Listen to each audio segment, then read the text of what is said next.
What's up, boys? They told me to stay busy, so I'm trying to stay busy. I'm going crazy, but I'm doing the best I can right now. Once again, I apologize for that video, guys, and I appreciate those of you guys that reached out to me. That was about as solid as it gets, man.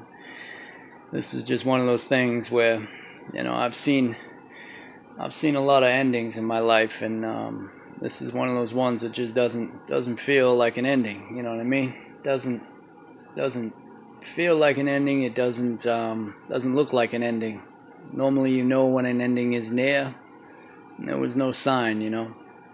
And so yeah, I'm just having a tough time wrapping my head around it. As much as I know it's a good thing, but regardless, I'm trying to stay busy. And as you know, fifth scale will definitely keep you busy. So this clay-ridden Kingmotor X2 is about as crusty as it gets, because my dumbass took a hose to it and an air compressor, one with some balls for once, but still an air compressor, and I wasn't able to get it. You know, I needed to actually get out the simple green and do it right, and I was in a rush. I just figured I'd get the heavy stuff off, which I did. And if you guys remember that last video, there was a ton of clay caked in there. I mean, there was so much clay caked in this truck, it had to be, 5 or 6 pounds heavier. All stuck in behind these bead locks, yada yada yada. And if you caught the last video, you'll know I had a few issues at the track, and I'm trying to get them ironed out. One of them is with the iKilly, the Hillentronix iKilly kill switch. I haven't had any issues with this kill switch. It was good all last season, and after I changed out the clutch, actually I don't even know, maybe it was happening the whole time. I was getting a bog, and it felt like it looked like a bog that would happen as a result of a bad tune or maybe an air leak or something like that. But I was running with the body off, and one of the guys up there noticed that the red light for the kill switch was turning on every time it bogged. So what was happening was the kill switch was just killing it, just enough to let it bog, but not enough to kill it. You know what I mean? Almost like holding the kill switch button for a second, not even a second. And so yeah, I don't know what it is. I mean, the wiring doesn't look chafed. You can see I have the well, you can't see it from here, but the wiring runs down under the engine cover and up and over, and I have it running up over right now. Normally it's tucked down underneath, away from the drive shaft, away from the brakes. The tape that you see on that wire is not tape because there's some shit show underneath there. That was just me trying to protect the wire. That wire is perfectly fine. There's no damage to it.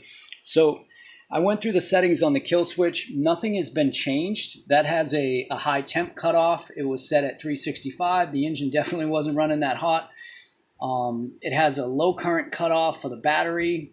This is the Venom nickel metal hydride 6 volt, as you can see. I mean, and that's a full day of running, a few tanks through this truck.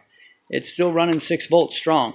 So there wasn't any issue with the battery, not that I know of, unless it was kind of blipping, but I didn't notice anything on the transmitter that it was blipping, and I would have, because as you can see up at the top there, it has a little, just like your cell phone would have, it has a little icon that would show you the drainage on the battery.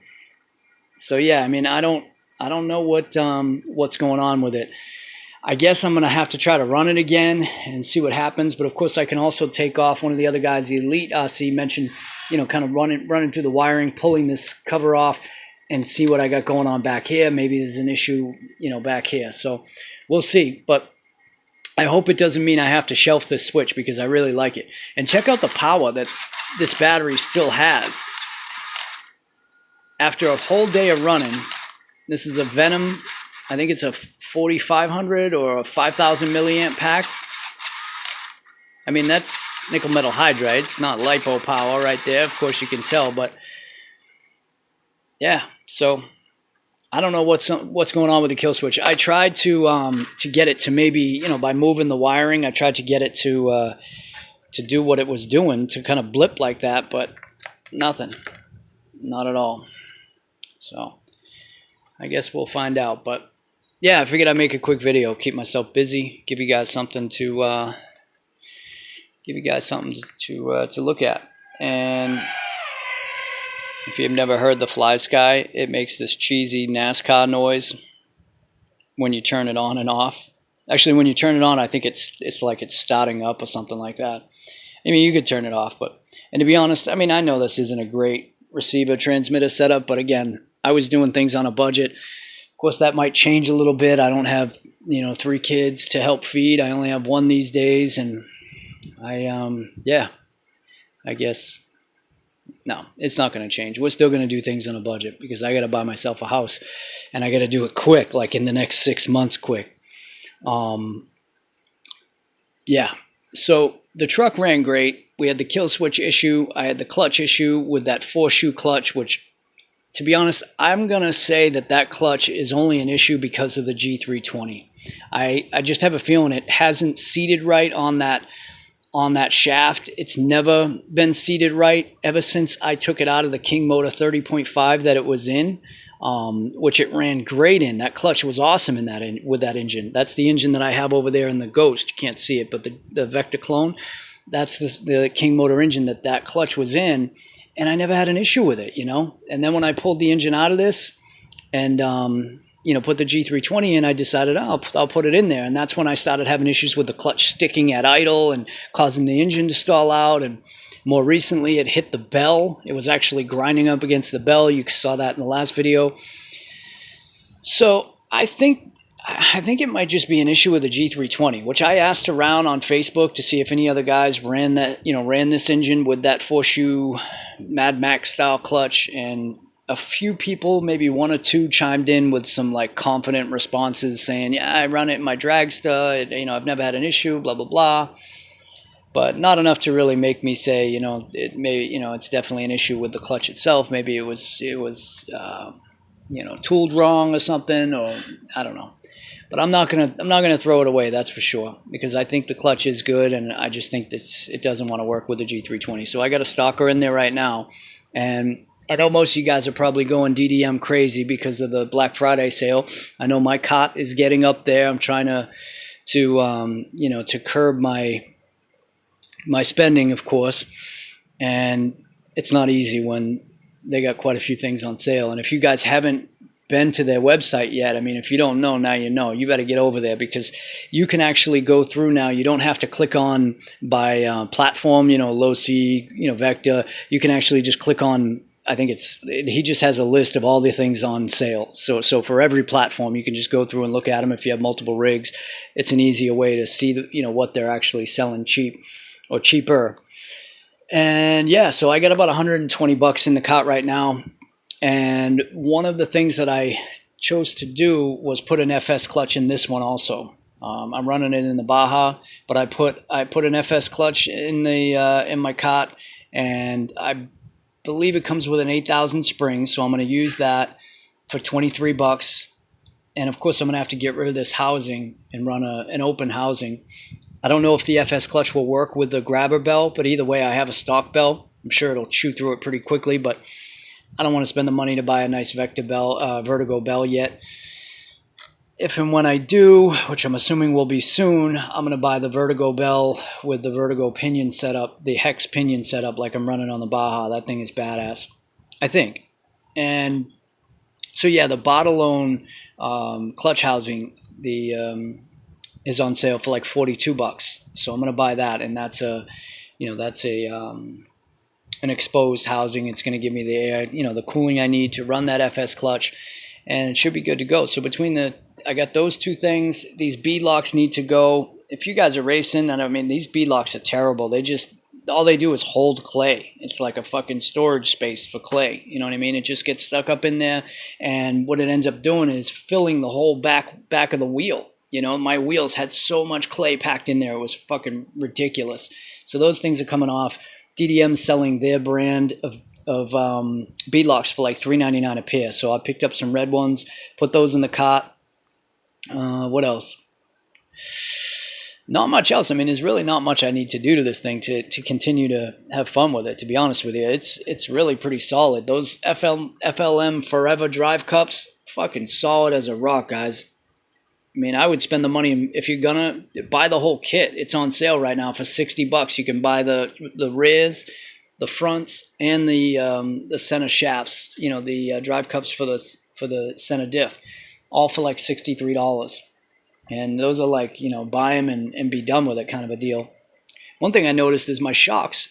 Ever since I changed the bladders out to those bladders that Robin gave me, the correct ones that aren't all warped and fucked up like they were when I got this out of the box, the deeper bladder out back and then the more shallow one up front, there's no clay stuck around the edges of any of my shocks.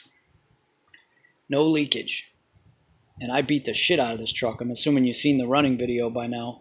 Finally, I got some decent footage of me going around the track, and I was doing pretty good, and the engine was running real good too. I think I got it kind of dialed in. You know, I might have been able to squeeze a little bit more out of it, but I was being a little liberal with the, you know, with the fuel. I wanted to make sure I didn't run it too hot because the engine's still relatively new if you think about it. You know, I think I got it in April, a month before my birthday this year, and I only ran it a few times before the season was up, so. Oh, and I also they're selling the DDM or the outerwears, the brand name outerwears, I think for $13. So I picked up one, red one, put that in the cart. So I'll finally be moving up in the world and getting rid of this cheap Amazon X-Max RC Studio shit. I mean, it lasted for a little while. It did the trick, you know. So yeah, we're gonna get rid of this fucking thing. What else? Pull start is definitely on its way out. I got to do something about it. This is the stock Sanoa pull start, and these G32s, they have so much compression in comparison to like a Rovin 30.5 or any 30.5 for that matter, unless maybe it's a full mod, I don't know, but they've got a ton of compression, and a regular CY or cheaper pull start for a smaller, you know, non 32cc engine is gonna just, it's not going to last long. So from what I can see, so this pull start did last quite a bit, but it's getting to the point now where it's on its way out, and I have to do something about it. I have that Rovin Easy Start one, the big one, but it's just too wide to fit between here and the pipe, which sucks. So I think I'm going to have to buy something else, or either buy one of the cheaper ones that require the modded flywheel, which I have also, but I didn't want to change my flywheel out and fuck with that. You know, the engine was brand new. Or by the one that that doesn't require the flywheel mod, like the FID one. But like I said, I'm trying to keep my spending to a limit. So I picked up an outerwear. I got the Bartolone clutch housing, the FS clutch, which comes with a spring. I can't remember what else. I mean, I don't really think I needed much else. Unfortunately, this broke again. I mean, this is just bound to happen every time you take it up there. But luckily, the piece is still in there, so I'm going to try to do something. My mother's husband, he's a genius with plastics and things like that. The guy's, I mean, he's honestly a genius with anything. So I'm assuming he might be able to give me an idea on what I might be able to do there to make that work, just so I can get away with it for a few more races. The rest of the that's what I did. I decided to go back down to 1757 gearing on the Baja, just to kind of that SCZ, that 29cc SCZ. I've gone from an 1107 Cobb now to a 990. I made a quick video that showed the first fire up. You know, the first time I fired it up with a 990, and on my front lawn with no body on it, it was pulling the wheels a little bit. It seemed like it had enough torque to you know, break the tires loose and take off. And then as soon as I took it out into the field, it didn't have that. It didn't have that anymore. So I spent an hour and a half tuning it, and you know, went through a few tanks of gas. Couldn't get it to the point where it would just take off, man. Just bust the fucking tires loose and take off, or grab some traction. I mean, I got cold cutters in there and everything. Grab some traction and pull a wheelie. I don't know if the 29cc has the balls. I don't know, man. I just don't get it. I've seen videos with that SCZ pulling wheelies. Is my rig too heavy? I don't know. Am I fucking up the tune? So I need to spend some more time with it. Now I'm gonna, of course, have a ton of time on my hands, unfortunately. So I'll get it back out there and I'll try to get it tuned right. But I am going to go down on the gears. So I picked up and put in my cart a Vertigo 17 tooth pinion, because I have to use the Vertigo Easy Access clutch carrier pinions, the big hex ones. I think it's like a 12 millimeter or something like that. So those are $20 a pop, whether you get them from Detroit Performance or DDM. So I just got it from DDM. And I have a 56 tooth hostile spur on there right now, but I'll change that out to a 57 tooth factory plastic spur gear that I have that's brand new. So we'll see how that goes. That's something I wanted to do on the Baja. One of my subscribers recently offered me some money for the G5, and I've thought about selling the G5 for some time now. It's over here, guys, and it would really help me out. I got some attorney stuff to pay for, and like I said, if you guys have seen my recent videos, you know what's going on with me and my wife and divorce, and yeah, so I'm thinking about selling it. He offered me a decent price for it, but he's in the UK and he wants me to ship it, and after spending 20 minutes on the phone with UPS, it looks like it would be $500 to ship this damn thing to the UK, and that would just be too much of a hit for me. That it wouldn't make it worth my while, based on the price he was offering me. So I told him if he can do some research and find a reasonable way to ship this thing to the UK, then I might be willing to sell it. It's ultimately brand new. It's got a parking lot run on it. You guys seen that video? And it's got a grass lot run on it. That's about it. Not a single scratch anywhere. Nothing's broken. I don't know. I really do, though. I love it, and I don't want to get rid of it, but it's looking like it would be a smart move if I could get the price that I want for it. You know what I mean? But yeah, so I walked over here to show you the Baja. Like I said, I ordered the 17 tooth pinion. I'll put the factory plastic 57 tooth spur back on there, and we'll see what we can do with that thing. Once again, I'll get it back out and let it rip. Yeah, so where I'm at with this thing is just to get that cart order, complete, and make that purchase. Next track day, I think it's the 15th. I do have my daughter that day, so if I do go, it's going to be a short day, but I'll get some footage, and I'll get some video footage, maybe even some onboard footage. I know I keep saying that, but there's going to be some guys up there this time that will also help out in filming like they did last time. One of the guys, Nick, he's a new guy. He actually lives local to me, and that's huge, man. So I'm really glad to have met him, and hopefully him and I can get out and run even on the weekends, here and there. He's got a really nicely built Losi 5T that he just well, actually, I don't know if he did yet or not, but he's ordering a G320 for it.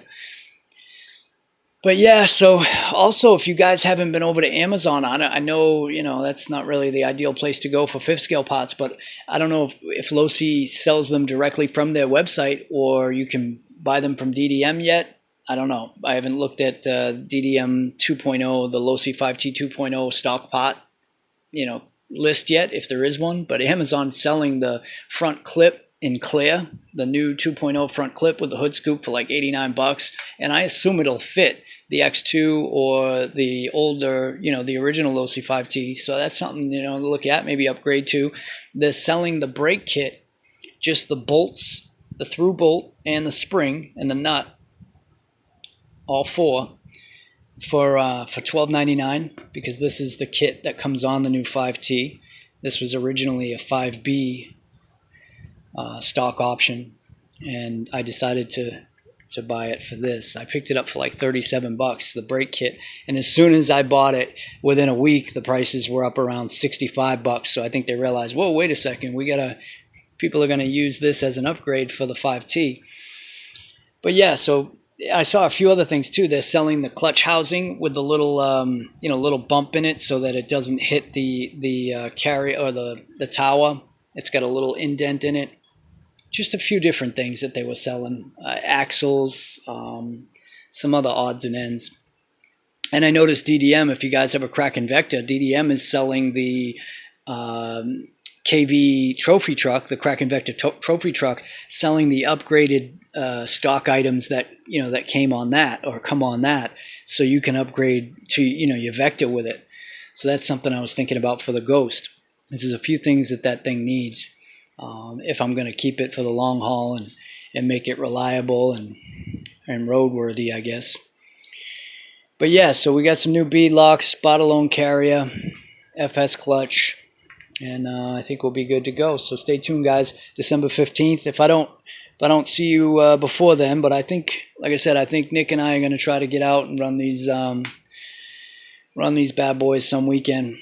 We'll find a neutral spot because I'm not necessarily close to him anymore. As close as I was, I'm about a half hour from where I live or lived now in Florida.